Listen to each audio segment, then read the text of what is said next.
이제 우리 하나님 말씀은 예레미야 29장 11절부터 13절까지 말씀입니다. 오늘도 다 자리에서 일어나셔서 예레미야서 29장 11절부터 13절 구약 1096페이지에 있습니다. 세 구절이니까요, 우리 한 목소리로 함께 같이 11절부터 읽도록 하겠습니다. 같이 읽겠습니다. 여호와의 말씀이니라. 너희를 향한 나의 생각을 내가 아나니 평안이요 재앙이 아니니라. 너희에게 미래와 희망을 주는 것이니라. 너희가 내게 부르짖으며 내게 와서 기도하면 내가 너희들의 기도를 들을 것이요 너희가 온 마음으로 나를 구하면 나를 찾을 것이요 나를 만나리라.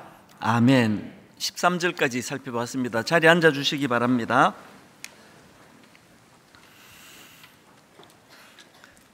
예전에 저희 세대가 그 중고등학교 시절 때에는 그 나폴레옹이 했다는 이 말이요, 나의 사전에는 불가능이 없다. 이게 굉장한 명언이었습니다. 그래서 학생들이 이제 공부하는 책상에다가 나의 사전에는 불가능이 없다 이렇게 써놓고 공부하기도 하고요. 또 그런가 하면은 수업 시간에 선생님들이 여러 선생님에게 들었습니다. 나폴레옹이 그렇게 가난과 역경을 다 극복하고 프랑스 황제 자리까지 오를 수 있었던 것은 그가 가진 이런 신념 때문이다. 너희들도 꿈을 가지고 불가능은 없다라는 이런 마음을 가지고 그렇게 도전해라. 이런 그 선생님들의 권면이 여러 번 있었던 기억이 있습니다. 그래서 이제 우리 시대 때 그 청소년들은 나의 사전에는 불가능이 없다. 이게 엄청난 명언이 됐는데요. 근데 제가 이제 그 나이가 좀 들어가면서 이것들을 다시 생각해 보니까 이게 꼭 그럴까? 그리고 퀘션 마크가 드는 겁니다. 여러분들이 다 아시지만 그 선생님들 말씀처럼 나폴레옹이 나의 사전에는 불가능이 없다 이런 생각을 가졌기 때문에 이룬 것도 많지만, 근데 결정적으로 나폴레옹이 이런 생각에 갇혀 있었기 때문에 이게 사람이 이제 여기까지 내 한계구나, 이제 더 이상 내가 할 수 있는 게 없구나, 이 자각이 있어야 되는데 그 사전에 그게 없으니까, 그래서 어떻게 됐습니까? 나중에는 그가 이제 영국의 웰링턴 장군이 이끄는 연합군에 패해가지고 세인트 헬레나 섬에 유배되어서 쓸쓸히 죽어갔던 그 역사를 여러분 다 아시지 않습니까? 멈춰야 될 때 멈출 줄 모르면 이런 비극이 일어나는데, 그래서 제가 생각해 보기에 이제 나의 사전에는 불가능이 없다 이거요, 우리 좀 젊었을 때 좀 패기를 가지고 그렇게 달려갈 때 이런 것들이 필요하지만, 이제 점점 나이가 들어갈수록 우리 스스로의 한계를 인식하는 게 아름다운 것 같아요. 내 한계를 인식하고 또 참 겸손히 낮아지는 삶을 통해서 이제 내게도 불가능이 있다, 한계가 있다, 내가 다 할 수 있는 거 아니다, 이런 걸 좀 인정할 줄 아는 그게 좀 아름다움이지 않을까, 그런 생각을 해봅니다. 그래서 저는 요즘에 그 실존주의 철학자 야스퍼스가 주장하는 이 한계 상황이라는 이 철학 용어를 제가 종종 떠올리고 또 자료도 찾고 묵상도 해봅니다. 지난주에는 참 많이 묵상을 했습니다. 철학 용어로 한계 상황은 무슨 뜻인가 하니까, 우리 인간에게는 아무리 노력을 해도 절대 넘을 수 없는 벽이 있다는 거예요. 한계가 있다는 겁니다. 이걸 한계 상황이라 그러는데요, 이 철학자 야스퍼스가 그 인간이 가진 대표적인 한계 상황으로 몇 가지를 들었는데요, 그 중에 제일 먼저 나오는 게 죽음입니다. 이 죽음은 인간이 아무리 과학이 발달이 되고 문명이 발달이 되고 달나라까지 다녀오고 100번을 더 해도 이 죽음은 극복할 수 없다. 그래서 이게 제일 먼저 나오는 인간의 한계 상황인 거예요. 이 죽음은 절대 극복할 수 없습니다. 그런가 하면은 이제 두 번째로 이 야스퍼스가 주장하는 게 뭐냐 하니까, 인간이 가진 한계 상황 그 중에 하나가 고독이라는 게, 고독. 이 고독은 극복할 수가 없다.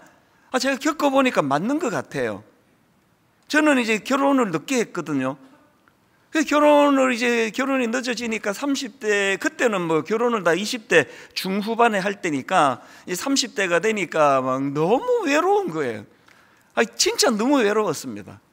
하나님께 그냥 떼를 쓰고 협박하고 장가 좀 보내주세요. 막 기도를 막 이렇게 막 하나님께 매달리면서 장가 가고 싶습니다, 하나님. 그렇게 매달렸더니 기도가 응답이 되더라고요. 그래서 이제 참 좋은 자매를 만나서 결혼을 했는데요, 제가 깨달은 게 뭔지 아십니까? 결혼하니까 외로움과 고독의 상당 부분은 해소가 되는 게 사실이에요. 그런데 궁극적인 고독은 사라지지 않더라고요. 해소가 안 됩니다. 그래서 철학자들이 말하는 거 아닙니까? 이게 인간의 한계 상황이다. 그래서 고독이 또 나이가 들어갈수록 쓸쓸하고 외로워지는 건 모든 인간에게서 다 피할 수 없는 거기 때문에 이게 이제 한계 상황이다, 그렇게 설명을 하고요. 그런가 하면은 이제 또 한 가지 그 한계 상황이 있는데, 그게 그 사람과의 관계에서 오는 갈등, 이게 한계 상황이다. 저도 이게 참 뼈저리게 와닿는 것 같아요. 저도 많은 사람들을 상대하다가 보니까요, 어떤 경우는 제가 아무리 애를 써도 아무리 노력을 해도 그 관계가 회복이 되지 않는 그 이런 많이 경험하거든요. 그 야스푸스가 주장하는 게 이거예요. 모든 사람들하고 다 잘 지낼 생각하지 마라. 그 사람과의 관계에서 갈등은 이거는 불가피한 거다. 그래서 요즘은 좀 마음이 편해요. 제가 막 그렇게 노력을 했는데 상처를 받고 상처를 주고 이러면은 전에는 그 타격이 컸는데 요즘은 그 수용합니다. 아, 이게 한계 상황이구나. 하는 데까지 노력하고 더 이상 안 되는 거는 뭐 어떡하겠네, 할 수 없는데, 이렇게 저를 달래는 이런 때가 요즘입니다. 그런가 하면 이제 마지막 한 가지만 더 설명을 드리자면, 야스푸스가 주장하는 그 한계 상황이 뭐냐니까 인간이 가진 죄책감이에요. 이것도 당연한 거 아닙니까? 우리가 지금 끊임없이 크고 작은 죄를 지을 수밖에 없는 연약한 인간인데 어떻게 죄책감이 없을 수 있겠냐고요. 죄는 엄청 짓는데 이제 난 죄책감의 문제가 다 해결이 됐어, 이제 믿음으로 말고요.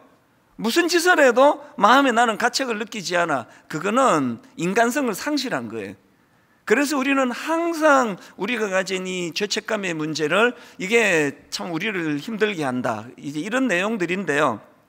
이런 설명들을 쭉 들어보시면 알지만 이 한계 상황이라는 거는 참 우리가 어떻게 노력을 해도 넘을 수 없는 그런 벽이기 때문에 이 한계 상황이 우리를 절망을 시키고요, 우리를 너무 초라하게 만들고요, 우리를 굉장히 비참한 사람으로 몰고 가는 것이 이게 한계 상황입니다. 그래서 막 우울증이 오고 막 자살 충동을 느끼고 그 전부가 다 이 한계 상황의 벽에 갇힌 인간들의 모습이라는 겁니다.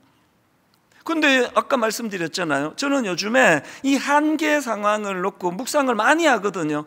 아니, 이렇게 인간에게 좌절을 주고 낙심을 심어주는 그 한계 상황을 뭐하러 그렇게 묵상하십니까? 여러분, 이거 아셔야 돼요. 이런 치명적인 것이 우리 인간에게 있어서 이런 치명적인 게 한계 상황이지만요, 그런데 여러분, 이 한계 상황이 가진 순기능이 있습니다. 순기능. 그 야스푸스가 그 순기능을 이렇게 설명했습니다. 인간이 그 한계 상황을 받아들임으로써, 그걸 수용함으로 자기 자아가 자각을 하게 되고 자아를 자각하고 참된 실존을 회복하게 된다. 뭐 이제 철학자니까 뭐 되게 어렵게 말을 했지만요, 저는 신학용으로 쉽게 순기능을 설명을 드릴게요. 여러분이 우리 인간이 가진 한계 상황이 가진 순기능이 뭔지 아십니까? 우리가 한계 상황을 인식해야 하나님을 찾아요. 한계 상황을 인식하고 낙심하고 마음이 무너질 때 창조주 하나님, 절대자 하나님을 인식하게 된다는 거, 이 순기능입니다. 아직도 그렇게 이 세상을 오래 사셨으면서 내 사전에는 불가능이 없다, 그 철이 없는 거예요. 어떻게 불가능이 없습니까? 그래서 이 한계 상황을 철저하게 인식하고 그 연약함을 가지고 하나님을 찾게 되기 때문에 이 한계 상황은 우리에게 너무나 소중한 역할을 할 수도 있다, 이제 그런 내용입니다. 그 대표적인 케이스가 구약 인물 요나 아닙니까? 요나가 하나님 말씀에 불순종을 하는데요, 특히 그 요나서 1장에 보면은 뭐 대놓고 하나님께 반발을 합니다. 3절을 한번 보십시오. 요나서 1장 3절. 그러나 요나가 여호와의 얼굴을 피하려고 일어나 다시스로 도망하려 하여 욥바로 내려갔더니 대놓고 하나님을 대적하고 피해버리는 게 요나서 1장인데요 그런데 요나서 2장으로 넘어가면 요나가 완전히 달라져요. 하나님을 찾습니다. 그것도 절박하게 찾습니다. 아니, 요나에게 무슨 일이 있었길래 이런 변화가 일어났습니까? 그에게 한계 상황이 찾아온 거예요. 물고기 뱃속이라고 하는 자기 힘으로는 어떻게 할 수 없는 한계 상황에 직면하니까 그가 하나님을 찾는데요, 1절 2절을 보십시오. 2장 1절 2절. 요나가 물고기 뱃속에서 그의 하나님 여호와께 기도하여 이르되, 왜 기도하게 됐느냐? 내가 받는 고난으로 말미암아 여호와께 불 아뢰었더니, 이걸 제 설명으로, 이제 오늘 설명으로 이것들을 좀 풀어 의역을 하자면 이런 거예요. 요나가 이런 말을 하는 겁니다. 내가 만난 한계 상황으로 말미암아 여호와께 기도하기 시작했다는 거예요. 이 한계 상황입니다. 그래서 저는 이 요나서를 묵상하다가 보니까요, 이 한계 상황과 관련해서 굉장히 중요한 말씀 하나를 제가 다시 한번 자각을 했는데요, 그게 요나서 2장 7절입니다. 요나가 이렇게 말합니다. 내 영혼이 내 속에서 피곤할 때에 내가 여호와를 생각하였더니, 세 번 역으로 더 실감이 납니다. 내 목숨이 힘없이 꺼져갈 때에 내가 주님을 기억하였더니 나의 기도가 주님께 이르렀으며 주님 계신 성전에까지 이르렀습니다. 한마디로 말해서 내 목숨이 힘없이 꺼져갈 때, 이거 한계 상황을 말하는 거 아닙니까? 저는 오늘 이 말씀을 준비하면서 한계 상황에 봉착해서 낙심하는 너무 많은 분들의 기도 제목을 알거든요. 갑자기 건강을 다치시고, 가정이 깨져서 이혼을 경험하시고, 자녀가 은둔해서 이제 문 밖을 나오지 않아서 너무나 고통스러운 이런 시간을 보내시고, 이런 여러 가지 한계 상황에 봉착해 있는, 그래서 눈물 없이는 그 사연을 들을 수 없는 그 많은 이야기를 알고 있거든요. 오늘 본문도 딱 그 상황이에요. 지금 포로로 끌려온 남유다 백성들 입장에 보면은 이 나라는 망해버렸고, 오매불망 이제 이 포로 생활을 끝내고 나는 집으로 돌아가고 싶다, 고향으로 가고 싶다, 이걸 악용하는 거짓 선지자들이 이제 곧 돌아간다, 2년만 있으면 간다, 그렇게 거짓 희망을 막 넣어주고 있는 그 상황에서 하나님께서 선을 확 그으시잖아요. 예레미야 29장 10절. 여호와께서 이와 같이 말씀하시니라. 바벨론에서 70년이 차면 70년 전에 못 간다. 하나님이 10절에서 선을 그어버렸어요. 이게 얼마나 절망적이냐고요. 그래서 제가 이 말씀을 묵상을 하면서 제가 앞에서 말씀드렸던 이런저런 한계 상황을 맞아가지고, 이제는 목사님 제게 힘이 없습니다. 이제 제 힘으로는 어떻게 할 수가 없습니다. 너무 가슴 아프게 어떤 경우는 그래서 죽고 싶습니다. 이러면 안 되는데 자꾸 그 자살 충동이 느껴집니다.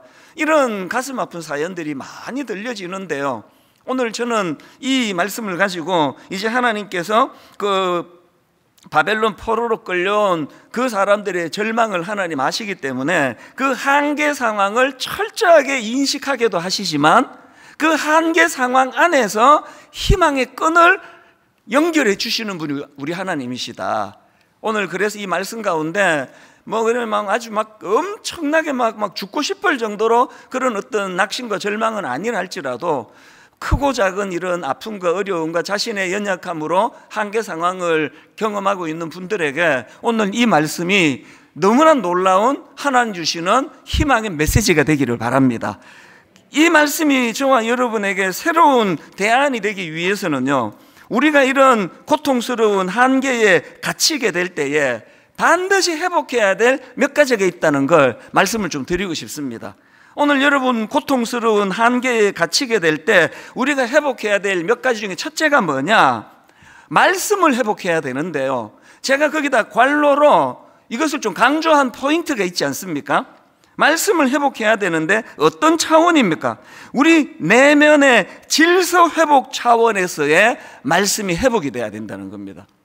저는 오늘 본문 말씀이 이렇게 시작하지 않습니까? 예레미야 29장 11절에 여호와의 말씀이니라, 이 선포가요, 이게 바로 당시의 한계 상황에 갇혀 혼미하던 그 바벨론 포로들이 가지고 있던 그 혼미함을 아시는 하나님이 이 말씀 선포로 말미암아 그 내면에 흥크러져 있는 질서를 회복하기 원하시는 차원에서의 선포라 생각을 해요. 자, 이게 무슨 말씀이냐? 창세기 1장 1절에 성경이 이렇게 말씀을 시작하잖아요. 창세기 1장 1절, 태초에 하나님이 천지를 창조하시니라. 땅이 혼돈하고 공허하며 흑암이 깊음 위에 있고 하나님의 영은 수면 위에 운행하시니라. 제가 예전에도 이거 한번 다루었는데요, 여기 보니까 하나님께서 천지를 창조하시기 전의 상태를 어떤 상태라 말합니까? 혼돈과 공허하는 상태라 그래요. 여기 나와 있는 혼돈이 이게 헬라어로 카오스거든요. 카오스라는 단어는 다 아시잖아요. 이 카오스는 한마디로 말하면 뒤죽박죽인 상태, 혼란스러운 상태, 이게 카오스 아닙니까? 이제 사춘기 애들 그 자기 방에 들어가 보면 너무 안 치워가지고 그게 카오스 상태예요. 음식 쓰레기 저기 던져져 있고 유리컵 여기 있고 뭐 물 흘려놓고 이게 뭐 그냥 뭐 그러면 이제 엄마가 방에 들어가서 쥐꼬리 방꼬리 이게 뭐냐, 이게 완전 카오스네 이게, 그러면서 치우시는 게 이게 카오스예요. 하나님께서 천지를 창조하시기 이전의 상태가 이게 바로 카오스의 상태인데요, 그런가 하면은 이제 하나님께서 창조하신 이 세상을, 우주를 코스모스라 그러잖아요. 코스모스, 이 우주를 코스모스라 그러는데요, 제가 영어 사전을 한번 찾아봤습니다. 이 코스모스를 이제 영어 사전으로 찾아보니까 이 단어를 그 설명하는 그 사전의 설명이 굉장히 의미가 있는 포인트가 있더라고요. 코스모스, 이게 이제 우주인데요, 관로하고 이런 설명을 부연했습니다. 우주인데 이 코스모스가 관로하고 이렇게 설명합니다. 특히 질서 있는 시스템으로서의 우주, 이게 코스모스라는 거예요. 그러니까 하나님이 천지를 창조하신 그 의미가 아까 카오스예요, 혼돈이에요, 공허예요, 혼란입니다, 뒤죽박죽이에요. 그런 상황에 있던 그 세계를 하나님이 이제 코스모스로 사전 그대로 질서 있는 시스템으로서 우주를 만들어 주셨다. 그리고 그 과정에서 하나님이 하신 포인트가 이거 아닙니까? 자, 1절, 창세기 1장 1절부터 세 번역으로 다시 들어보십시오. 태초에 하나님이 천지를 창조하셨다. 땅이 카오스, 혼돈하고 공허하며 어둠이 깊음 위에 있고 하나님의 영은 물 위에 움직이고 계셨다. 그런데 그런 상황일 때 3절에서 하나님이 뭐 하셨습니까? 말씀하시기를이에요. 여기에 나오는 하나님이 말씀하시기를, 이게 오늘 본문 예레미야 29장 11절에 맨 먼저 나오는 하나님의 말씀이니라, 이거와 맥이 닿는다는 거예요. 포로로 끌려왔고 원하지 않았던 남의 나라 비참한 생활을 하고 있는 그들이 2년 만에 돌아갈 거라는 거짓 예언에 솔깃했는데 하나님이 70년 전에는 못 돌아간다라는 그 한계 상황을 끄셨던 그 상황이 그 당시 유다, 남유다 백성들에게는 이게 카오스 아닙니까? 내면이 헝클어져 버린 거예요. 이거 어떻게 되는 거야? 이거 뭐 이렇게 사느니 죽는 게 낫지. 그 혼란스러운 포로 생활하던 백성들에게 하나님이 가장 먼저 여호와께서 말씀하시니라, 그 말씀이 들어갈 때 이 카오스 인생, 뒤죽박죽, 우리 아들 책상 같은 그런 뒤죽박죽인 내 인생이 코스모스, 질서가 잡히고 정돈이 된다는 거예요. 그래서 여러분, 우리가요 이 정경으로 인정된 이 성경 전설을 캐논이라고 하는데요, 이 성경이 캐논, 이거는 표준이라는 뜻이에요. 기준이라는 뜻입니다. 그렇기 때문에 우리가 자꾸 그 오해를 해요. 그 말씀은 읽어서 뭐가 좋은데 그 말씀 읽어도 뭐 소용없던데 한번 읽어보세요. 말씀을 묵상하고요, 골백 번 더 얘기하지만 저는 하루 일과를 시작하기 전에 한 3시간, 4시간 하나님 앞에 말씀과 기도로 시간을 보내는 이유는 시간이 인간적으로 말하면 안 그래도 없는 시간에 그 시간이 너무 긴 거 아닙니까? 절대 길지 않습니다. 왜? 그 시간이 어제까지 흩어져 버린 내 마음을 카오스 같은 내 내면을 누구를 미워하고 누구에 분노하고 누구를 용서하지 못하고 내 마음에 갈팡질팡하는 이 모든 카오스가 하나님 새벽에 묵상하며 말씀할 때 코스모스가 되는 걸 느껴요. 정리가 돼요. 내면이 정돈이 됩니다.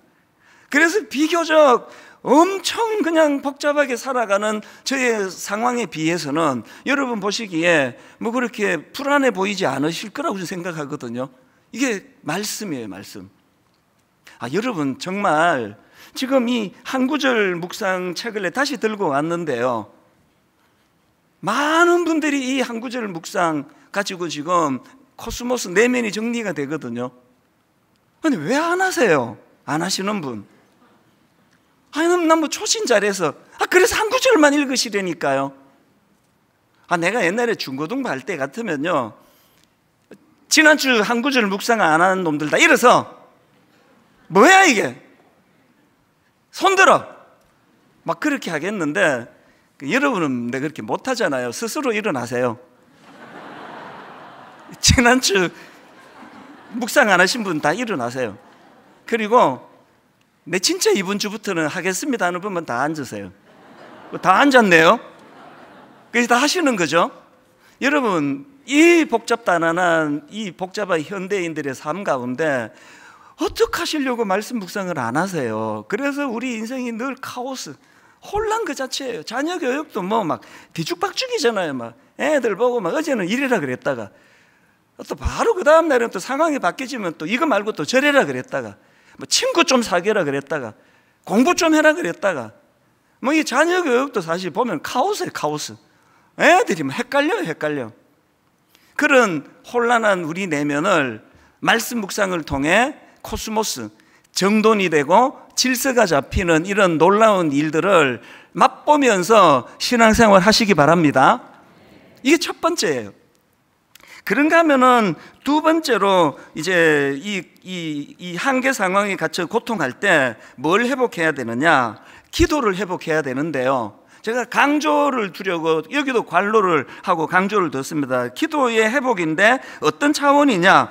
하나님과의 소통의 도구로서의 기도를 우리가 회복해야 됩니다. 오늘 본문 11절을 다시 보십시오. 여호와의 말씀이니라 너희를 향한 나의 생각을 내가 아나니 평안이요 재앙이 아니니라 너희에게 미래와 희망을 주는 것이니라. 이 하나님의 마음을 이렇게 표현한 거예요. 그리고는 바로 그 다음 12절에서 뭘 요구하십니까? 너희가 내게 부르짖으며 내게 와서 기도하면이에요. 하나님이 그 기도를 들으시겠다는 걸 강조하세요. 뭘 의미합니까? 기도는 하나님과 마음을 통하는 게 기도예요. 자꾸 이 기도를 알라딘의 마술 램프로 누가 그렇게 잘못 가르쳐주지 그 기능도 분명히 있지만 그 기도도 안 하시는데 한 10초 하나님 이거 주세요 슥싹슥싹 문지르고는 지니가 왜 안 나타나는 거야? 기도해도 소용이 없잖아. 봐, 나 안 할 거야. 이거 오해예요. 기도가요, 우리가 뭔가를 절박하게 구하면 우리의 결핍을 들어주시는 도구로도 필요하지만 진짜 중요한 기도는 하나님께 심정이 통하는 거예요.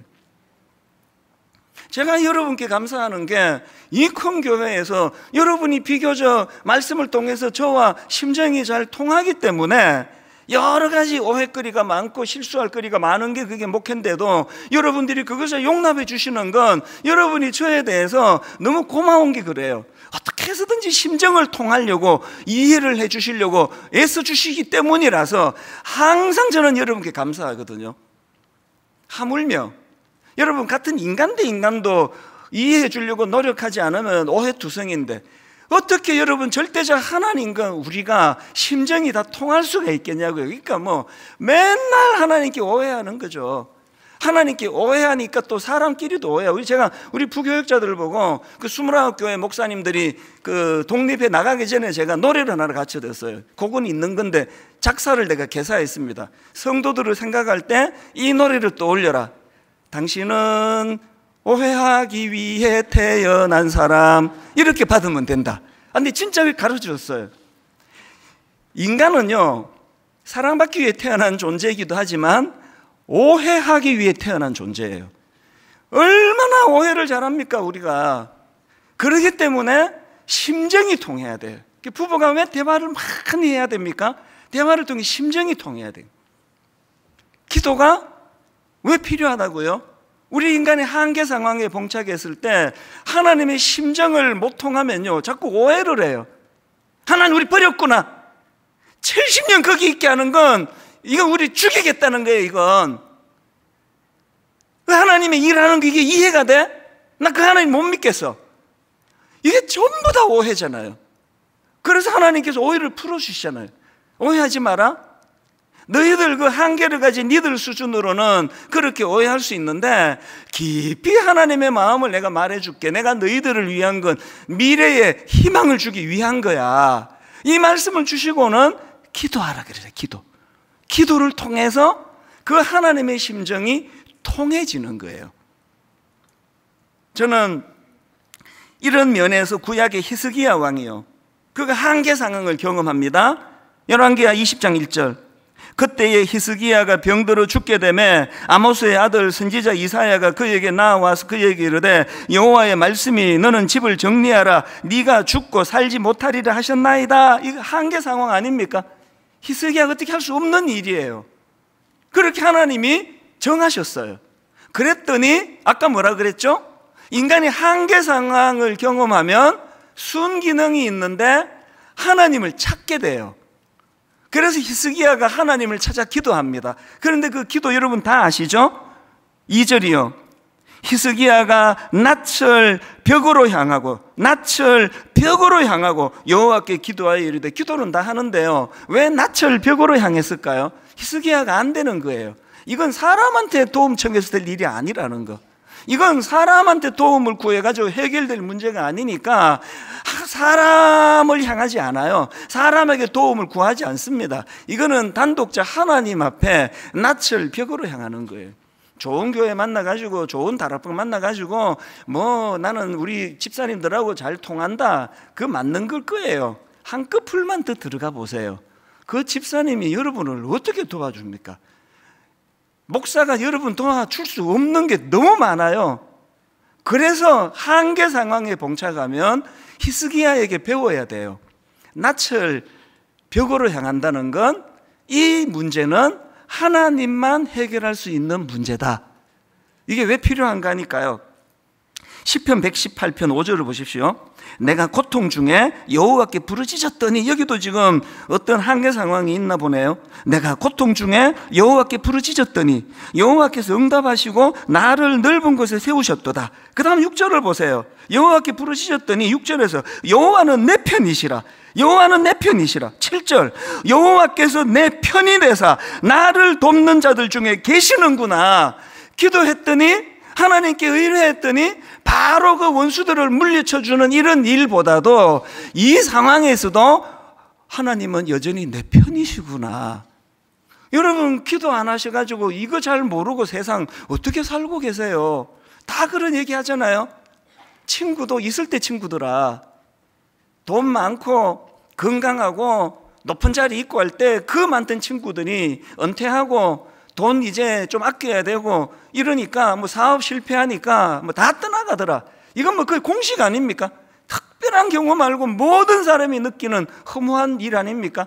이제 우리는 그것밖에 안 남았습니다. 은퇴하고 누가 예전같이 그렇게 나는 네 편이야 하고 오는 친구들이 그렇게 많으실까요? 그럴 때 하나님께 기도하는 거예요. 하나님과 소통하면 이거를 알게 돼요. 친구들 다 떠났는데 하나님은 여전히 내 편이시네. 여전히 내 편에 계시네. 이게 우리가 한계 상황에 봉착했을 때 회복해야 되는 것. 마지막 세 번째로요, 이 고통스러운 한계에 갇히게 될 때 우리가 회복해야 될 게 하나 더 있는데요, 희망의 회복이에요. 희망의 회복. 이것도 제가 앞에다가 괄호하고 그 전제를 제가 넣어놨는데요, 희망 회복인데 누구로 인한? 하나님으로 인한 희망 회복이에요. 오늘 본문 11절을 한번 보십시오. 여호와의 말씀이니라 너희를 향한 나의 생각을 내가 아나니 평안이요 재앙이 아니니라. 그 다음 보세요. 너희에게 미래와 희망을 주는 것이니라. 제가 어제 참 반가운 뉴스를 설교 준비하다가 보고 너무 기뻤습니다. 요즘에 계속 우울한 소식만 듣다가 이번에 지난 10월 26일에 광산에서 채굴 작업을 하다가 갱도가 무너지면서 그 두 사람이 갇혔잖아요. 이게 이제 한 열흘 가까이 돼 가니까 점점 이제 불안하고 이게 이제 살아있을까 그랬는데 놀랍게도 어제 뉴스에 그 두 분이 다 자기 발로 걸어 나왔대요. 그래서 오랜만에 너무 기뻤습니다. 감정이입이 이런 건가 봐요. 내 형제처럼 기쁘더라고요. 그래서 제가 이런 자료 저런 기사들을 보다 보니까 그 두 사람이 매몰된 광부가 기적적으로 살아날 수 있었던 것은 광부 곁에 3가지가 있었기 때문이다. 그런 기사가 있더라고요. 첫 번째가 뭐냐, 갱도 안에 물이 있을 때 물이 없으면 열을 절대 못 버팁니다. 그 다음에 두 번째가 재밌어요. 그들이 살아나게 된 거, 그들 곁에 믹스 커피가 있었다. 그래서 이제 우리가 그 믹스 커피 마시면 이거 막 살찐다 그러더니 진짜 칼로리가 되게 높은가 봐요. 그 두 사람이요, 믹스 커피를 밥처럼 식사 때가 되면은 믹스 커피를 그렇게 아껴서 타서 마시고 했는데 이게 살게 된 한 요인이었다. 그렇게 설명을 하고요. 마지막에 제가 이걸 인용해야 되겠다 했던 거는요, 물도 있었고 믹스 커피가 있어서 섭취할 수 있는 것도 있었지만 결정적인 건 그들에게는 생존 의지가 있었대요. 살아야 된다, 살고 싶다, 이게 자기들 곁에 있었기 때문에. 그러고 보니까요, 1982년도에도 비슷한 일이 있었는데 강원도 태백에서도 탄광이 매몰돼서 그때는 광부 4명이 매몰돼 있었는데 그때는 더 길었습니다. 14일 만에 구조가 됐다는 거예요. 근데 분석해놓은 전문가들의 분석이 똑같아요. 살게 된 요인 중에 강력한 건 꼭 구조될 수 있다, 우리 살 수 있다. 그래서 4명이 서로 격려하고 추우면은 막 서로 살을 막 부딪히면서 그렇게 의지를 불태우고, 그리고 막 그 안에서 그 막 나무 껍질 이런 걸 막 해가지고 먹고 그 커피를 안 갖고 갔나 봐요. 그래서 살았다는 거예요. 이게 생존 의지예요. 제가 이 기사를 보면서요, 최근에 나온 책 중에서 위라클이라는 제목의 책이 있습니다. 왜 이름이 위라클인가 하니까 이게 저자가 지은 것 같아요. 저자 이름이 박위예요. 박위. 그리고 이제 기적이 일어난 거예요. 그래서 박위 할 때 자기 이름에 위를 넣고요, 미라클 할 때 이제 그 뒷글자 2개를 넣고 해서 위라클이라는 자기에게 일어난 기적이라는 내용의 책을 저술을 했는데 어떤 게 기적이냐 하니까요, 이 박위라는 형제가 이제 아주 굉장히 괜찮은 청년이에요. 그리고 크리스찬입니다. 그래서 이제 인정을 받는 거죠. 그래서 이제 이 박위라는 청년이 그 자라라는 이게 세계적인 패션 회사라 그러네요. 거기서 이제 계약직으로 일을 하다가 드디어 거기서 이제 정직원으로 이제 발령이 된 거예요. 막 너무너무 기쁜 거 아닙니까? 들어보니까요, 이 자라가 이게 패션계 굉장히 유명한 데라 그러네요. 저는 완전히 패션에 관심이 없는 사람이라 가지고요, 이름을 자라로 졌지? 거북이로 안 짓고? 이런 생각을 했습니다. 이 아재 개그가 통하는 거 보니까 여러분들이 이게 산부 예배가 제 또래가 많은 것 같아요. 옛날 우리 오후 청년들 예배 때 이렇게 말하면요, 청년들이 일어서서 나가요. 추워서 못 있겠습니다. 아니, 자라를 갖다가 거북이랑 이야기하는 사람이 어디냐고 그러는데 웃어주신 모든 분들을 주님 이름으로 축복합니다. 하여튼 난 자라를 잘 모르는데요, 엄청난 그런 유명한 패션 회사인가 봐요. 그래서 이제 이 청년이 이제 너무 기뻤는데요, 평소에 술을 마시지 않는데 친구들이 축하 파티를 열어준 거예요. 그래서 이제 술 마시지도 못하는 이 이 청년한테 친구들이 폭탄주를 만들어서 줬대요. 그 술을 잘 안 마시다가 마시면 더 많이 취한다고 그런 말도 있긴 한데요, 이날 이제 이 청년이 이제 술이 많이 취한 거예요. 그래서 이제 이 술이 취해가지고 비틀거리다가 가슴 아프게도 건물과 건물 사이에 추락을 한 거예요. 그래서 건물과 건물 사이로 추락을 해가지고 더 결정적인 거, 전신마비 판정을 받은 겁니다. 손가락도 까딱하기가 하기가 어려운 상황이에요. 그랬는데요, 제가 그 책의 과정들을 보면서 눈에 띄는 게 몇 가지가 있었는데요, 이 청년이 제일 먼저 한 게 그 사실을 수용했대. 수용. 무슨 뜻인가 하니까, 이거 하나님 잘못 아니다. 내가 술 마셔서 이렇게 된 거다. 난 누구 탓하지 않는다. 거기서부터 현실을 인정하게 되는 거예요.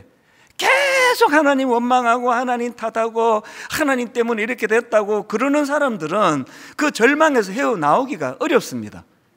그 다음에 두 번째로 제가 주목했던 게 뭐냐면은 살기를 선택했대요. 살기를. 이게요, 나 그냥 뭐 자살 안 할래, 이게 아니고요, 그 상황에서 자기가 어떻게 해야 값어치 있게 살 수 있는가, 그래서 살기로 결정한 이 청년의, 그래서 그 위라클이라는 책 서문에 보면은 사고 당일을 묘사한 글이 이렇습니다. 자기는 더 내려갈 곳이 없기에 편했다. 이제 올라가기만 하면 되니까. 그래서 나는 살기를 택했다. 그렇게 하고는 정말 눈물 나는 그런 훈련을 그가 하나님 앞에 드리는데요, 뭐 얼마나 하나님을 의지했겠냐. 믿음의 청년이니까. 그 유튜브에 들어가서 한번 내용들 한번 좀 들어보세요. 그러니까 오늘 말씀으로 빗대가지고 제가 설명을 드리자면, 너희를 향한 나의 생각을 내가 안 하니 평안이요 재앙이 아니니라. 너희에게 미래와 희망을 주는 것이니라. 하나님, 이 절망적인 상황 가운데서도 하나님 이 한계 상황을 가지고 하나님께 나가기 원합니다. 하나님 미래의 희망을 주시기 원합니다. 그리고 그 다음 12절 말씀에 빗대 말씀드리면, 하나님 말씀하지 않았습니까? 너희가 내게 부르짖으며 내게 와서 기도하면 내가 너희의 기도를 들을 것이라 말씀하지 않았습니까? 하나님, 나는 살기로 했습니다. 절망하지 않을 겁니다. 일어나기를 원합니다. 그 청년이요, 그 재활병원 기도실에서 이런 기도를 해요. 사람들에게 희망을 주는 사람이 되게 해주세요. 그렇게 절박하게 몸부림을 쳤더니 두 가지 기적이 일어났습니다. 몸이 살아나는 거예요. 손가락 하나 까딱할 수 없던 그런 상황의 의사의 진단이었는데, 피나는 훈련을 통해서 회복이 일어나는데요, 이제 요즘에는 다 전동 휠체어를 해가지고 뭐 편하게 가지만 침대에서 휠 때까지 타는 건 자기가 해야 될 거 아니냐고요. 맨날 이건 누구에게 내가 도움받아서 되겠나. 그렇게 훈련했는데 기적이 일어난 거예요. 침대에서 전동 휠체어에서 침대로 가는 일이 가능해졌어요. 더 놀라운 건요, 이제 차 운전을 해요. 그런데 차로 갈 때 이 전동 휠체어를 자동차에다가 분해해서 실어야 되는데, 이 전동 휠체어를 분해할 수 있는 힘까지 생긴 거예요. 이게 기적 아닙니까? 또 한 가지 기적이 더 있는데요, 너무나 아름다운 사명의 열매가 맺어지기 시작하는 거예요.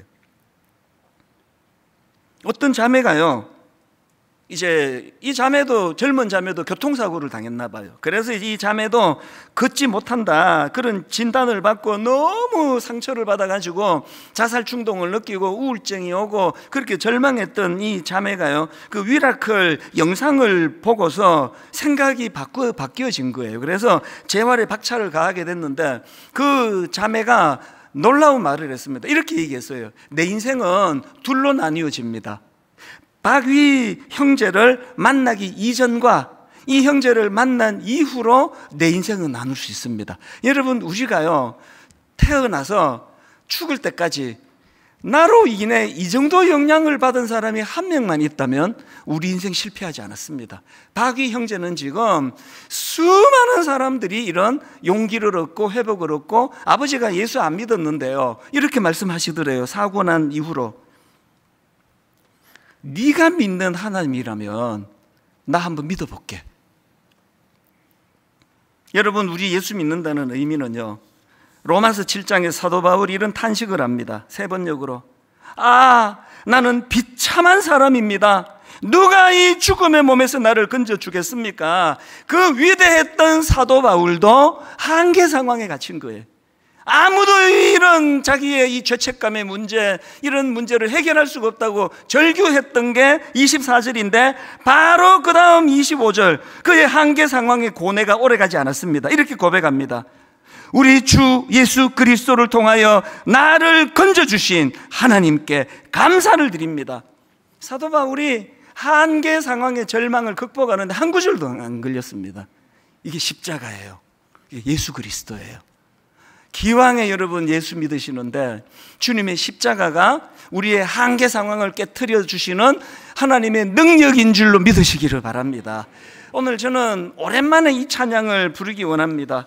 힘들고 지쳐 낭망하고 넘어져 한계 상황이 왔어요. 일어날 힘 전혀 없을 때에 조용히 다가와 손잡아 주시며 나에게 말씀하시네.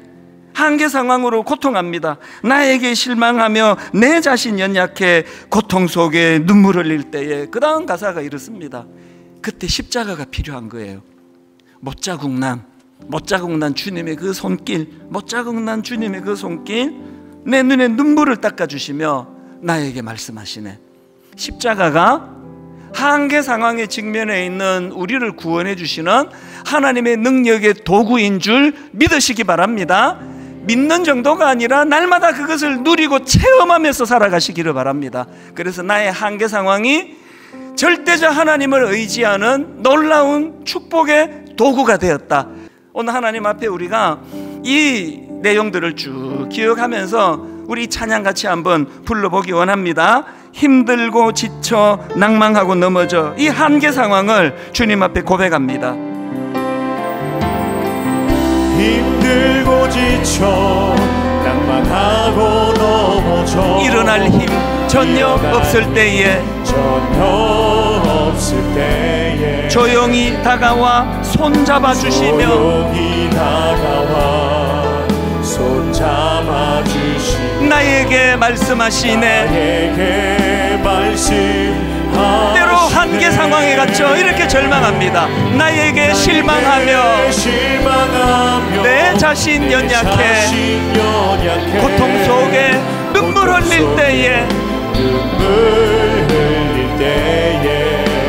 못자국난 그 손길 눈물 닦아주시며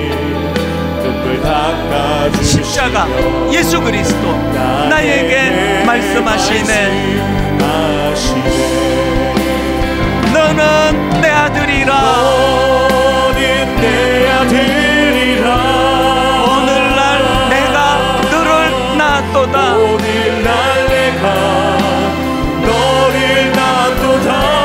너는 내 아들이라 나의 사랑하는 내 아들이라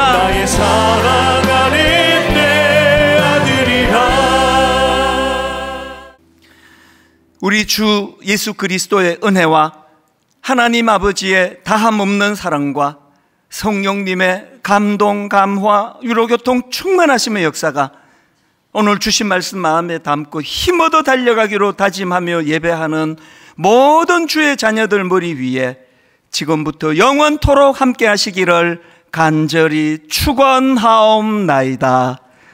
아멘.